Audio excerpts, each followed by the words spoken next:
Stalin uncle, what uncle, is very wrong uncle. ஒரு தவறு செய்தால், அதை தெரிந்து செய்தால், அவர் கபட நாடக மு.க. ஸ்டாலின் அங்கிளாகவே இருந்தாலும், அங்கிள் அங்கிள் உங்களுக்கு மனசாட்சின்னு ஒண்ணு இருந்துச்சுன்னா நாங்க கேட்கிற கேள்விகளுக்கு மட்டும் கொஞ்சம் பதில் சொல்லுங்க அங்கிள். இதுல வேற உங்க அப்பான்னு கூப்பிடுறாங்கன்னு வேற சொல்றீங்க. What is this uncle, is very very wrong uncle, is very very wrong. இப்ப ஆட்சியில இருக்கிற நம்மளுடைய அங்கிள் பதில் சொல்றது இருக்கட்டும். மக்களை நீங்க சொல்லுங்க, நீங்க உண்மையை சொல்லுங்க. செய்வோம் செய்வோம் செய்வோம் செய்வோம்னு சொன்னாங்களே, சொன்னதெல்லாம் செஞ்சாங்களா? உங்களை தான் கேக்குறேன், சொன்னதெல்லாம் செஞ்சாங்களா? சத்தமா சத்தமா மை டியர் அங்கிள், கேக்குதா? மக்களோட சத்தம் கேக்குதா? எல்லாரும் கட்சி ஆரம்பிச்சதுக்கு அப்புறம் தான் ஒவ்வொரு வீட்டுக்குள்ளேயும் போறதுக்கு ட்ரை பண்ணுவாங்க. ஆனா நாங்க அப்படி இல்லை. ஒவ்வொரு வீட்டுக்குள்ளேயும் போனதுக்கு அப்புறம் தான் கட்சியாவே ஆரம்பிச்சிருக்கிறோம். மதுரை மத்தி வேட்பாளர் விஜய், மதுரை தெற்கு வேட்பாளர் விஜய், மதுரை வடக்கு வேட்பாளர் விஜய், மேலூர் விஜய், சோழவந்தான் விஜய், திருப்பரங்குன்றம் விஜய், திருமங்கலம் விஜய், உசிலம்பட்டி விஜய். கிட்டத்தட்ட ஒரு 30 வருஷமா, 30 வருஷத்துக்கு மேல நீங்க தான், நம்ம மக்கள் தான் என் கூட நிக்கிறீங்க, எனக்காக நிக்கிறீங்க, என்ன தாங்கி பிடிக்கிறீங்க, மனசுல ஏந்தி பிடிக்கிறீங்க, தாய் அன்போட மடியில ஏந்திக்கிறீங்க. உண்மையை சொல்லணும்னா வேற யாரை விடவும் எனக்கு இந்த அன்பையும் ஆதரவையும் கொடுத்திருக்கிறீங்க. என் மேல உயிரையே வச்சிருக்கிறீங்க. என்ன உங்க வீட்டுல ஒருத்தனாவே ஆக்கிட்டீங்க. நீங்க எனக்கு கடவுள் கொடுத்த வரம். இந்த விஜய் உங்க விஜய், உங்களுக்கான விஜய், உங்களுக்காக மட்டுமே இருக்கிற விஜய். உங்க கூட நிக்க, உங்களுக்காக நிக்க, உண்மையா நிக்க, உணர்வோட நிக்க, உறுதியா நிக்க, உங்க கூட பேச, உங்களுக்காக பேச, உண்மையா பேச, உணர்வோட பேச, உறுதியா பேச, உங்களுக்காக சேவை செய்ய உங்க விஜய் நான் வர.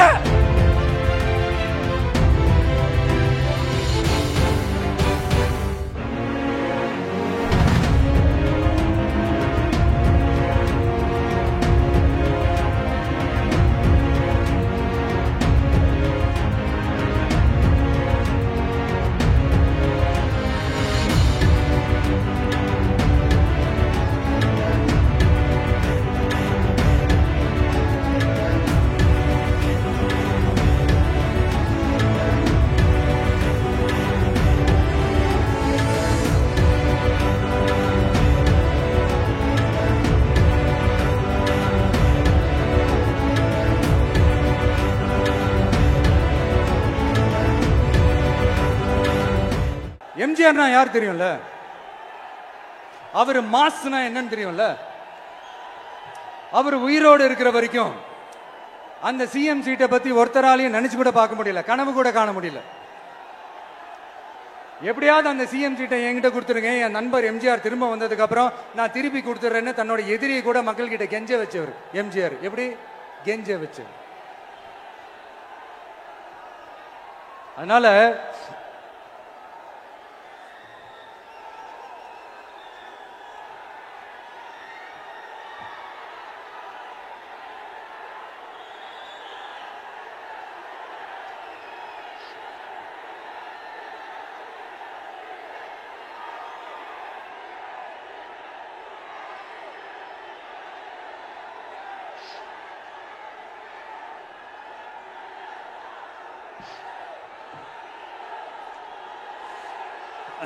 ஆனா இப்போ அவர் ஆரம்பிச்ச அந்த கட்சியை, எம்ஜிஆர் அவர்கள் ஆரம்பிச்ச அந்த கட்சியை கட்டி காக்கிறது யாரு? இன்னைக்கு அந்த கட்சி எப்படி இருக்குது? அத நான் சொல்லிதான் உங்களுக்கு தெரியணுமா? அப்பாவி தொண்டர்கள் அதை வெளியில சொல்ல முடியாம வேதனையில தவிக்கிறாங்க. 2026 சட்டமன்ற தேர்தலில் யாருக்கு ஓட்டு போடணும், எப்படிப்பட்ட ஆட்சி இங்க அமையணும்னு அந்த அப்பழுக்கற்ற அந்த தொண்டர்களுக்கும் ரொம்ப நல்லாவே தெரியும். அதனால என்ன வேஷம் போட்டுக்கிட்டு பாஜக இங்க தமிழ்நாட்டுக்குள்ள வந்தாலும் அவங்க வித்தை எல்லாம் இங்க வேலைக்கே ஆகாது. இப்படி பொருந்தா கூட்டணியா இந்த பாஜக கூட்டணி இருக்கிறதுனால இப்ப ஆட்சியில இருக்கிற இந்த வெற்றி விளம்பர மாடல் திமுக என்ன செய்துன்னு தெரியும்ல? பாஜகவோட உள்ளுக்குள்ள ஒரு உறவை ஒண்ணு வச்சுக்கிட்டு வெளியில எதிர்க்கிற மாதிரி அப்படியே எதிர்க்கிற மாதிரி ஒரு டிராமா ஒண்ணு பண்ணிக்கிட்டு, எதிர்கட்சியா இருந்தா போங்க மோடின்னு பலூன் விடுறது, ஆளுங்கட்சியா இருந்தா வாங்க மோடின்னு கொடை பிடிச்சுக்கிட்டு கும்பிடு போடுறது. இது மட்டுமா? ஒரு ரைடுன்னு ஒன்று வந்துட்டா போதும், இது வரைக்கும் போகவே போகாத ஒரு மீட்டிங், அதை காரணம் காட்டி டெல்லிக்கு போறது, அங்க ஒரு சீக்கிரட் மீட்டிங் நடத்துறது. நல்லா நோட் பண்ணணும் மக்களே, அந்த மீட்டிங் அப்புறம் இந்த இஷ்யூ அப்படியே காணாம போயிருக்குமே. அதேதான் அதேதான். Stalin uncle, what uncle is very wrong uncle.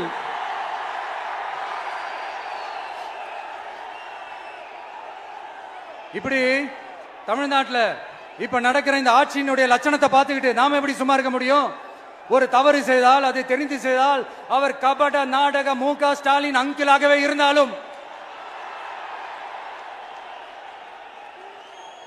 Uncle uncle உங்களுக்கு மனசாட்சின்னு ஒண்ணு இருந்துச்சுன்னா நாங்க கேட்கிற கேள்விகளுக்கு மட்டும் கொஞ்சம் பதில் சொல்லுங்க அங்கிள்.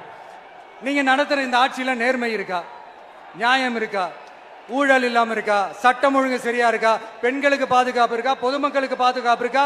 இயற்கை வளங்களுக்கு பாதுகாப்பு இருக்கா? சொல்லுங்க மை டியர் அங்கிள், சொல்லுங்க. டாஸ்மாக்ல மட்டுமே இது வரைக்கும் 1000 கோடிக்கு மேல ஊழல்னு சொல்றாங்க. அதுல மட்டுமா தப்பு நடக்குது? வேற எதுல தான் நடக்கல? உலகத்திலே மிஸ்டர் கிளீன் ரெக்கார்ட்ஸ் எல்லாம் உங்களுக்கும் உங்க கூட இருக்கிறவங்களுக்கும் மட்டும்தான் அங்கிள் கொடுக்கணும். இத பார்த்து வாயே இல்லாத ஊரு கூட வயிறு வலிக்கு சிரிக்குது. பெண்களுக்கு 1000 ரூபாய் கொடுத்துட்டீங்கன்னா போதுமா அங்கிள்? அப்படியே அதை மூடி மறைச்சிடலான்னு பாக்குறீங்களா? படிக்கிற இடத்துல, வேலைக்கு போற இடத்துல, வெளியில போற இடத்துலன்னு அவங்களுக்கு பாதுகாப்பே இல்லைன்னு ஒட்டுமொத்த பெண்களும் கதறாங்க. அந்த கதறல் சத்தம் ஏதாவது உங்க காதுல கேக்குதா அங்கிள்? இதுல வேற உங்க அப்பான்னு கூப்பிடுறாங்கன்னு வேற சொல்றீங்க. What is this uncle? Is very very wrong uncle, is very very wrong. பெண்களுக்கு மட்டுமா பொய் வாக்குறுதி கொடுத்து ஏமாத்துறீங்க? அரசு ஊழியர்கள், ஆசிரியர்களை ஏமாத்துறீங்க, விவசாயிகளை ஏமாத்துறீங்க, பரந்தூர்ல பாதிப்பே வராதுன்னு சொல்லி ஏமாத்துறீங்க, மீனவர்களை ஏமாத்துறீங்க, போதைப் பொருள் கலாச்சாரத்தை ஒழிக்காம ஏமாத்துறீங்க. ஐயோ ஐயோ ஐயோ, very very வஸ்ட் uncle, very very வஸ்ட். எப்படி கேட்டாலும் இவங்க கிட்ட இருந்து எந்த பதிலும் வரப்போறதில்லை. ஏன்னா இருந்தா தானே. இப்ப ஆட்சியில இருக்கிற நம்மளுடைய அங்கிள் பதில் சொல்றது இருக்கட்டும். மக்களை நீங்க சொல்லுங்க, நீங்க உண்மையை சொல்லுங்க. செய்வோம் செய்வோம் செய்வோம் செய்வோம்னு சொன்னாங்களே, சொன்னதெல்லாம் செஞ்சாங்களா? உங்களை தான் கேக்குறேன், சொன்னதெல்லாம் செஞ்சாங்களா? சத்தமா சத்தமா மை டியர் அங்கிள், கேக்குதா? மக்களோட சத்தம் கேக்குதா? இது வெறும் சாதாரணமான முழக்கம் தான். கூடிய சீக்கிரம் மக்களை போய் சந்திக்க போறேன், அவங்களோட மனசு விட்டு பேச போறேன். அதுக்கப்புறம் இந்த சாதாரணமான முழக்கம் இடி முழக்கமா மாறும். அத்தோட நிக்காது. அந்த இடி முழக்கம் தமிழ்நாட்டோட போர் முழக்கமா மாறும். அந்த போர் முழக்கம் உங்களை ஒரு நிமிஷம் கூட தூங்க விடாது. நடக்குதா இல்லையான்னு பாருங்க. என்னடா இவன் இவ்வளவு ஸ்ட்ராங்கா சொல்றானேன்னு பாக்குறீங்களா? எல்லாரும் கட்சி ஆரம்பிச்சதுக்கு அப்புறம் தான் ஒவ்வொரு வீட்டுக்குள்ளேயும் போறதுக்கு ட்ரை பண்ணுவாங்க. ஆனா நாங்க அப்படி இல்லை. ஒவ்வொரு வீட்டுக்குள்ளேயும் போனதுக்கு அப்புறம் தான் கட்சியாவே ஆரம்பிச்சிருக்கிறோம்.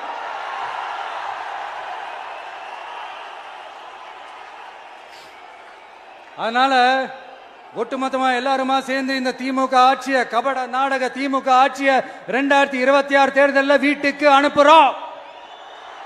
வீட்டுக்கு அனுப்புறோம். என்ன நண்பா, சரிதானே? என்ன நம்பி செய்வீர்கள் தானே? இப்போ உங்களுக்கு சின்னதா ஒரு சர்ப்ரைஸ். நம்ம கட்சியினுடைய வேட்பாளர் பட்டியலை இப்ப நான் அறிவிக்க போறேன். மதுரை கிழக்கு வேட்பாளர் விஜய். இன்னும் முடிக்கல, ஒரு நிமிஷம், இன்னும் முடிக்கல. மதுரை மேற்கு வேட்பாளர் விஜய். மதுரை மத்தி வேட்பாளர் விஜய். மதுரை தெற்கு வேட்பாளர் விஜய், மதுரை வடக்கு வேட்பாளர் விஜய், மேலூர் விஜய், சோழவந்தான் விஜய், திருப்பரங்குன்றம் விஜய், திருமங்கலம் விஜய், உசிலம்பட்டி விஜய்.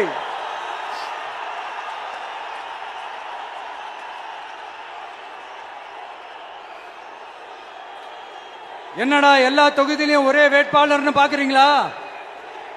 234 தொகுதியிலையும் இந்த விஜய் தான், அதாவது உங்க விஜய் தான் உங்க சின்னம். இன்னும் சிம்பிளா சொல்லணும்னா உங்க வீட்டில் இருக்கிற ஒருத்தர் தான் வேட்பாளரா நிக்க போறாங்க. அந்த வேட்பாளரும் நானும் வேறு வேறு இல்லை. நீங்க அவருக்கு ஓட்டு போட்டீங்கன்னா எனக்கு ஓட்டு போட்ட மாதிரி, இந்த முகத்துக்காக நீங்க ஓட்டு போட்டீங்கன்னா உங்க வீட்டில் இருக்கிற உங்களுடைய வேட்பாளர் ஜெயிச்ச மாதிரி. என்னடா இவர் ஏதோ ஓவரா சொல்றாருன்னு நினைக்க வேணாம். பிராக்டிக்கலா அப்படிதான் இருக்கும், அப்படிதான் இருக்கணும். நீங்களும் அப்படிதான் நினைப்பீங்கன்னு நான் நம்புறேன். ஏன்னா இது நம்மளை விட நம்ம எதிரிங்களுக்கு இன்னும் நல்லாவே தெரியும்.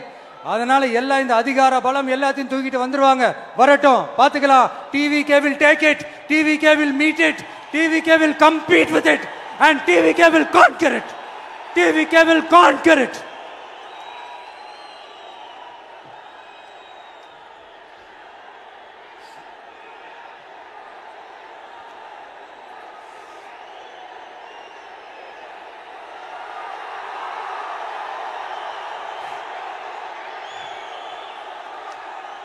இந்த நேரத்தில் நம்ம மனசுல இருக்கிறத மக்கள் கிட்ட சொல்லி ஆகணும்.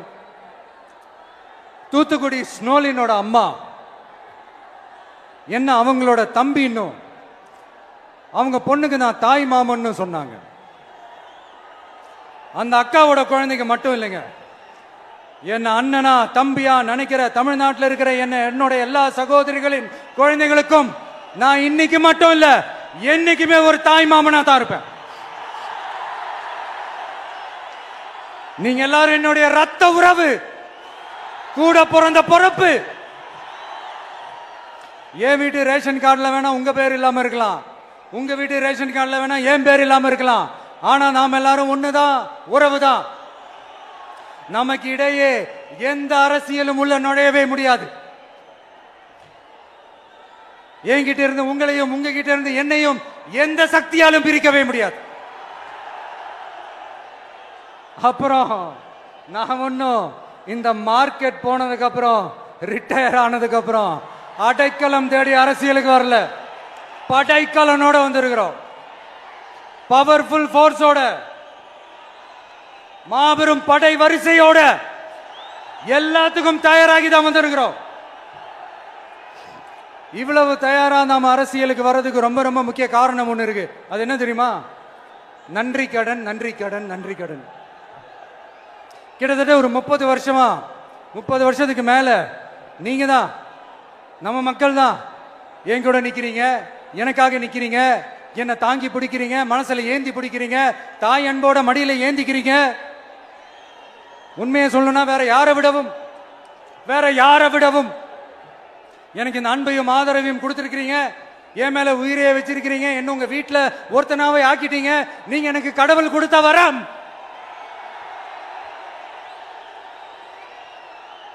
உலகம் பூரா நமக்காக நம்ம கூட நிக்கிற நம்ம மக்களை நான் எப்படி மறப்பேன்? நான் என் லைஃப்ல ரொம்ப உயிரா நினைக்கிறது பெண்களை, குழந்தைங்களை, இளைஞர்களை, உழைக்கிற மக்களை தான். இவங்க தான் நம்மளோட வகைரா. இத பார்த்துதான் நம்மளோட எதிரிகளுக்கு பத்தி எரியுது. அதுக்காக நாம என்ன செய்ய முடியும்? அதனால நம்ம உறவுகளை, சொந்தத்தை, வகைராவை யாருக்காகவும் எதுக்காகவும் விட்டு கொடுக்க முடியாது இல்லையா? Here at this moment among this August gathering, I want to open my heart and say I enjoy people, I respect people, I worship people.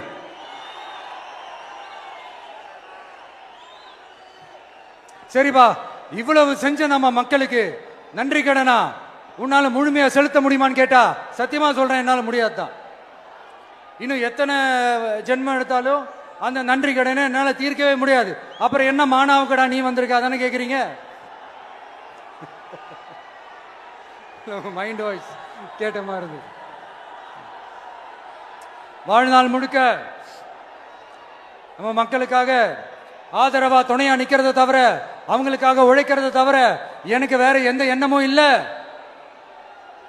எனக்கு இப்ப வேற வேலையும் இல்லை. இனிமே எனக்கு இதுதான் என் வேலையே, என் கடன் இனி என் மக்களுக்கு பணி செய்து கிடப்பதே. இப்படியா ஹார்ட் டு ஹார்ட் யதார்த்தமா பேசிய பழகிட்டோம். இதுக்கு மேலேயும் எனக்கும் மக்களுக்கும் இடையே இருக்கிற அந்த உறவை பத்தி நான் பேச ஆரம்பிச்சேன்னா ஒரு மாதிரி எமோஷனல் ஆயிடுவேன். அப்புறம் அதை கண்ட்ரோல் பண்றது ரொம்ப கஷ்டம். அதனால என்ன மனசார நேசிக்கிற நம்ம மக்களுக்கு ஒன்னே ஒன்று சொல்றேன். இந்த விஜய் உங்க விஜய், உங்களுக்கான விஜய், உங்களுக்காக மட்டுமே இருக்கிற விஜய். உங்க கூட நிக்க, உங்களுக்காக நிக்க, உண்மையா நிக்க, உணர்வோட நிக்க, உறுதியா நிக்க, உங்க கூட பேச, உங்களுக்காக பேச, உண்மையா பேச, உணர்வோட பேச, உறுதியா பேச, உங்களுக்காக சேவை செய்ய உங்க விஜய் நான் வர.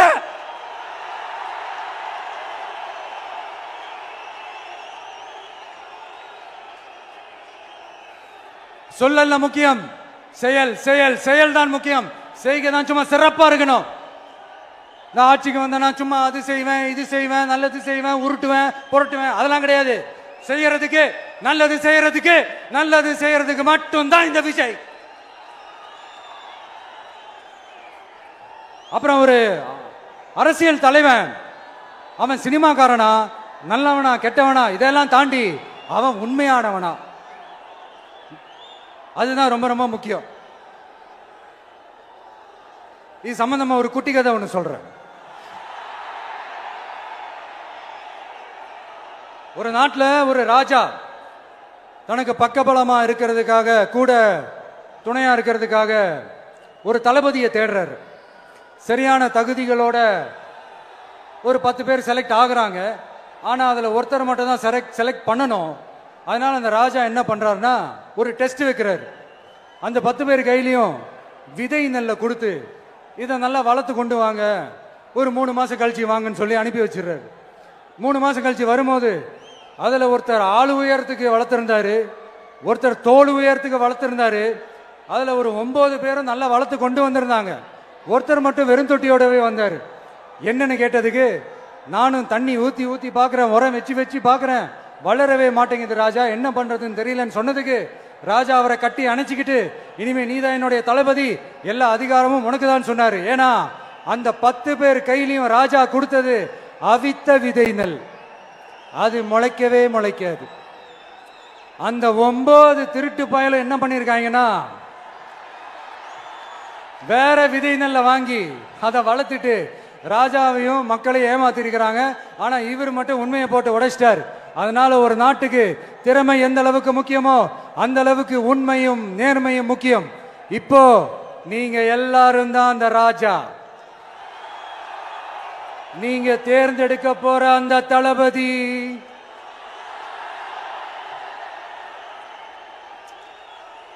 சும்மா சினிமாக்காரன் சினிமாக்காரன் சினிமாக்காரன். அம்பேத்கர் அவர்களை தோக்கடிச்சது சினிமாக்காரன் இல்ல, அரசியல்வாதி. காமராஜர் அவர்களை தோக்கடிச்சது, இங்க விருதுநகர் பகுதியில் தோக்கடிச்சது சினிமாக்காரன் இல்ல, இன்னொரு அரசியல்வாதி. இன்னைக்கும் நம்ம கூட வாழ்ந்துட்டு இருக்கிற நல்ல கண்ணு ஐயாவை தோக்கடிச்சது சினிமாக்காரன் இல்ல, அரசியல்வாதி. இப்படிப்பட்ட நல்ல நல்ல தலைவர்களை எதிர்த்து நின்று தோக்கடிக்கணும்னு அந்த எண்ணத்தை உருவாக்குனது சினிமாக்காரன் இல்ல, அரசியல்வாதி. அதனால எல்லா அரசியல்வாதியும் அறிவாளியும் கிடையாது, எல்லா சினிமாக்காரனும் முட்டாளும் கிடையாது. கான்பிடண்டா இருங்க, நல்லதே நடக்கும், வெற்றி நிச்சயம். மீண்டும் சந்திக்கும் வரை நன்றி, வணக்கம்.